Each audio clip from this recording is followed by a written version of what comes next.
ในความมืดมิดอันไร้ก้นบึ้งของร่องลึกใต้สมุทรที่แสงอาทิตย์ไม่อาจสาดส่องลงไปถึงมีตำนานเก่าแก่ที่เล่าขานถึงสิ่งมีชีวิตมหึมางูทะเลยักษ์หรือบางคนก็เรียกว่ามังกรน้ำโบราณมันซ่อนตัวอยู่ในรอยแยกที่ลึกที่สุดเฝ้ารอคอยด้วยความเงียบงันเป็นเวลาหลายศตวรรษร่างกายอันยาวเหยียดของมันใหญ่โตเกินกว่าเรือประมงลำใดจะจินตนาการได้เกล็ดของมันสะท้อนแสงสีเงินอมเขียวเรืองรองแม้ในที่มืดสนิทราวกับอัญมณีลึกลับที่ซ่อนอยู่ในคุมนรกใต้พิภพการปรากฏตัวของมันคือสัญญาณแห่งความหายนะและชาวประมงรู้ดีว่าเมื่อใดที่น้ำทะเล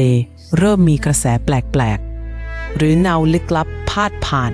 นั่นคือเวลาที่ต้องรีบกลับเข้าฝั่งโดยเร็วที่สุด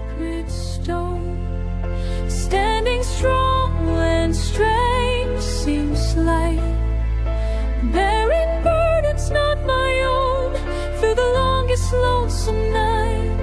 blood and breath, both blessed and born.